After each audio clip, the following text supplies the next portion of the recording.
Hello student, आज हम लोग पढ़ेंगे क्लास 11 के पॉलिटिकल साइंसेज चैप्टर 1 जिसका शीर्षक है संविधान क्यों और कैसे। इस वीडियो में इस पाठ के सारांश को समझेंगे। द्वितीय विश्व युद्ध की समाप्ति के बाद जुलाई 1945 में ब्रिटेन में एक नई सरकार बनी। इस नई सरकार ने भारत संबंधी अपनी नीति की घोषणा की तथा एक संविधान निर्माण कराने वाली समिति बनाने का निर्णय लिया। 13 दिसंबर 1946 को पंडित जवाहरलाल नेहरू ने संविधान का उद्देश्य प्रस्ताव प्रस्तुत किया। इस उद्देश्य प्रस्ताव को संविधान सभा ने 22 जनवरी 1947 को स्वीकार कर लिया। संविधान सभा ने भारत के लिए संसदीय शासन व्यवस्था और संघात्मक व्यवस्था को स्वीकार किया। 26 जनवरी 1950 को भारत में संविधान लागू किया गया। उसी दिन से हम लोग रिपब्लिक डे मनाते हैं। सबसे पहले समझेंगे कि संविधान क्या होता है।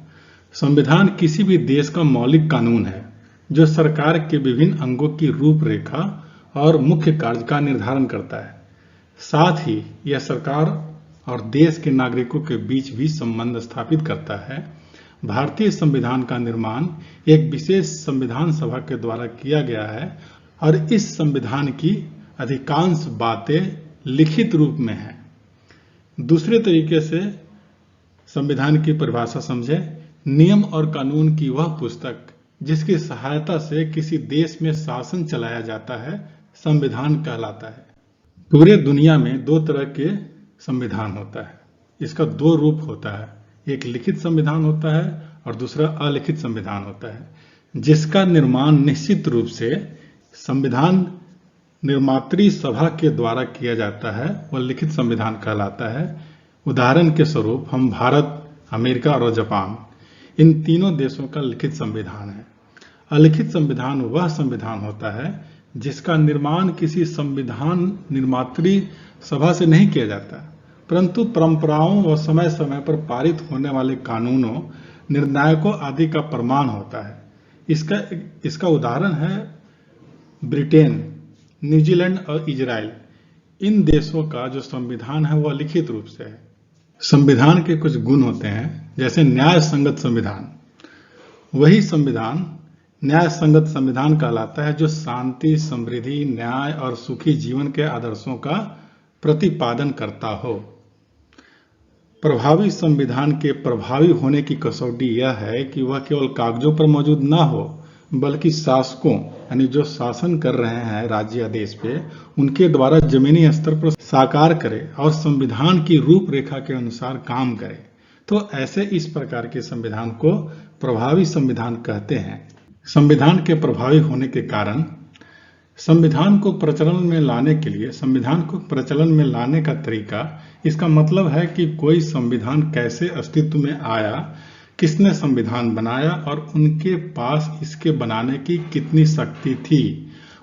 उनके देशों में संविधान इसलिए निष्प्रभावी होते हैं क्योंकि वे सैनिक शासकों या ऐसे अलोकप्रिय नेताओं के द्वारा बनाए जाते हैं, जिनके पास लोगों का अपने साथ लेकर चलने की क्षमता नहीं होती है।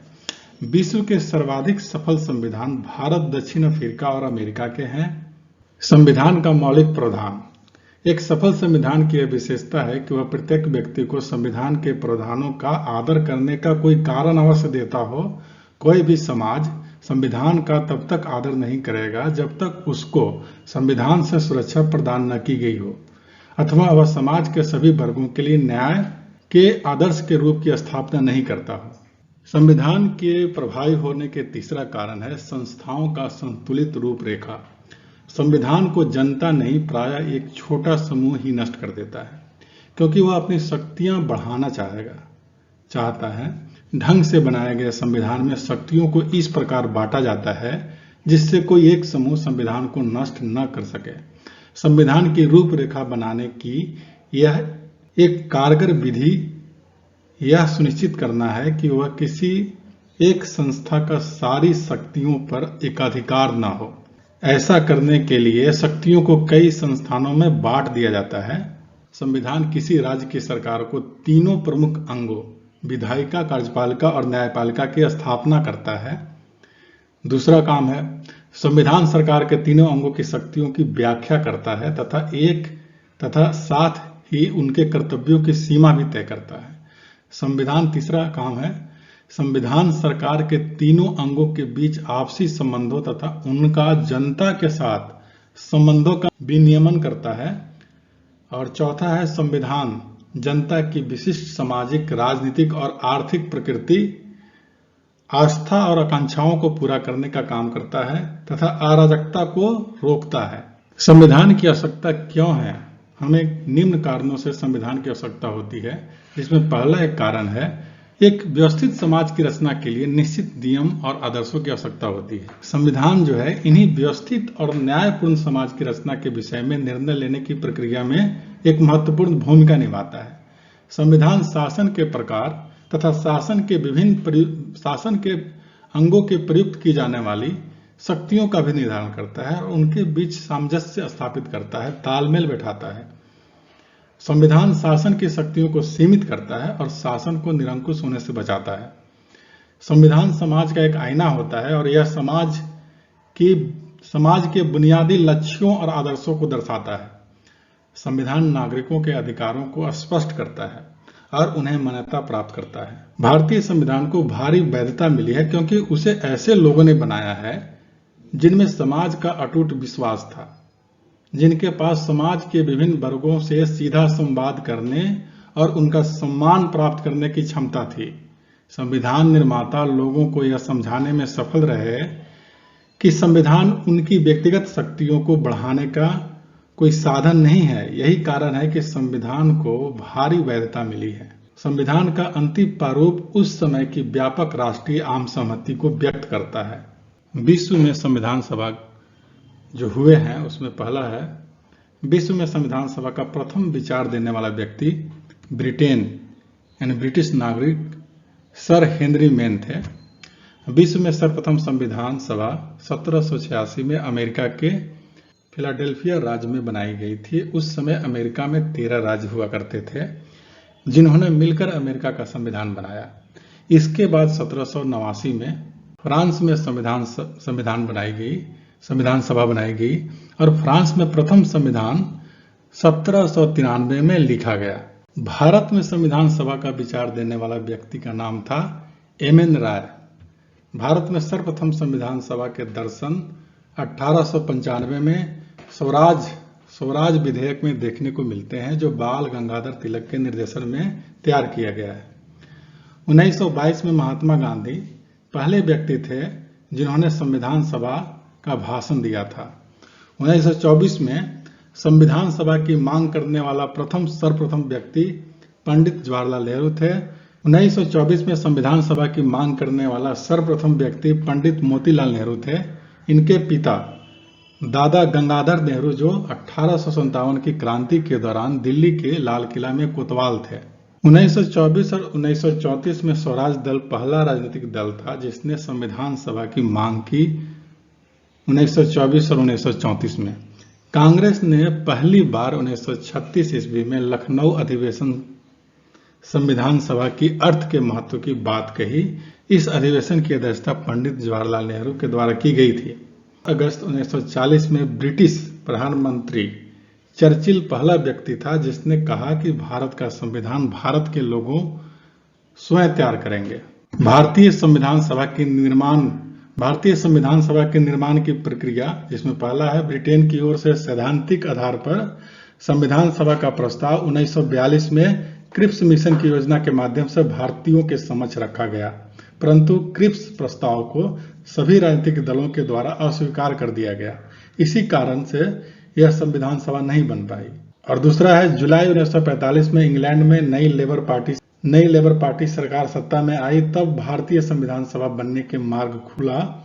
वाइस राय लॉर्ड वेवल ने इसकी पुष्टि की। क्रिप्स प्रस्ताव का व्यवहारिक स्वरूप 1946 की कैबिनेट मिशन की योजना के नाम से दिया गया तथा इसी के आधार पर जुलाई 1946 में संविधान सभा के चुनाव करवाए गए। चौथा है कैबिनेट मिशन योजना के अनुसार संविधान निर्माण।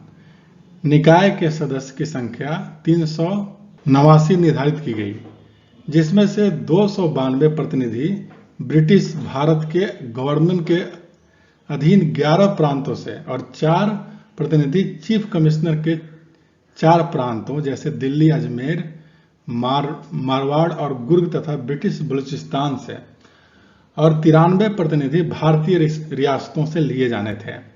इनमें से एकमात्र हैदराबाद की ऐसी रियासत थी जिसका कोई भी प्रतिनिधि सभा में नहीं आया था। ब्रिटिश प्रांत के प्रत्येक प्रांत को उनकी जनसंख्या के अनुपात में संविधान सभा में स्थान दिए गए। 10 लाख लोगों पर एक स्थान था। और 7वां है, प्रत्येक प्रांत के सीटों को 3 प्रमुख समुदायों मुस्लिम, सिख एवं सामान्य में उनकी जनसंख्या के अनुपात में बांटा गया। 8वां है, 3 जून 1947 को माउंटबेटन के अनुसार भारत पाकिस्तान का विभाजन तय हुआ। परिणाम स्वरूप पाकिस्तान के सदस्य संविधान सभा के सदस्य नहीं रहे और भारतीय संविधान सभा के वास्तविक सदस्यों की संख्या 299 रह गई। संविधान सभा का स्वरूप। संविधान सभा का विधिवत उद्घाटन 9 दिसंबर 1946 को प्रातः यानी सुबह 11 बजे हुआ। पहला अधिवेशन, संविधान सभा का पहला जो अधिवेशन था वो 9 दिसंबर 1946 को हुआ। इस बैठक में 209 सदस्य शामिल हुए थे। 9 दिसंबर 1946 को डॉक्टर सच्चिदानंद सिन्हा को अस्थायी अध्यक्ष नियुक्त किया गया था। दूसरा अधिवेशन, संविधान सभा का दूसरा अधिवेशन 11 दिसंबर 1946 को हुआ। इसी अधिवेशन के दौरान 11 दिसंबर 1946 को डॉक्टर राजेंद्र प्रसाद को संविधान सभा का अस्थायी अध्यक्ष चुना गया तथा संविधान प्रारूप समिति का अध्यक्ष डॉक्टर भीमराव अंबेडकर को चुना गया। और 13 दिसंबर 1946 को पंडित जवाहरलाल नेहरू ने संविधान का उद्देश्य प्रस्ताव प्रस्तुत किया। इसमें भारत के भावी प्रभुता संपन्न लोकतांत्रिक गणराज्य की रूपरेखा प्रस्तुत की गई, जिसे 22 जनवरी 1947 को संविधान सभा ने स्वीकार कर लिया। चौथा अधिवेशन, भारतीय संविधान का चौथा अधिवेशन 14 जुलाई 1947 से 31 जुलाई 1947 तक चला। इस अधिवेशन के दौरान 22 जुलाई 1947 को राष्ट्रीय ध्वज तिरंगे को अपनाया गया। संविधान को बनाने में 2 वर्ष 11 महीने तथा 18 दिन का समय लगा तथा कुल बैठकें जो हुई उसकी संख्या 166 एवं संविधान बनाने में लगभग 64 लाख रुपए खर्च हुए। भारतीय संविधान में वर्तमान में 12 अनुसूचियां हैं। संविधान सभा में महिला सदस्यों की संख्या 9 थी। इनमें से 3 काफी महत्वपूर्ण थी जो कई समितियों में भी रही है, जिसमें सरोजनी नायडू, हंसा मेहता और दुर्गा बाई देशमुखा। और अन्य जो थी सदस्य उसमें है राजकुमारी, अमृता कौर, बेगम एजाज रसूल और विजय लक्ष्मी थी। संविधान सभा की प्रारूप समिति 19 अगस्त 1947 को डॉक्टर भीमराव अंबेडकर की अध्यक्षता में 7 संसदीय समिति का गठन किया गया। इस समिति ने संविधान का प्रारूप 21 जनवरी 1948 को संविधान सभा अध्यक्ष को पेश किया। भारतीय संविधान सभा के गठन प्रक्रिया, पहली बैठक 9 दिसंबर 1946 को अस्थायी अध्यक्ष के रूप में डॉक्टर सच्चिदानंद सिन्हा और कैबिनेट मिशन प्रस्ताव 11 दिसंबर 1946 को डॉक्टर राजेंद्र प्रसाद के अस्थायी अध्यक्ष के रूप में नियुक्ति।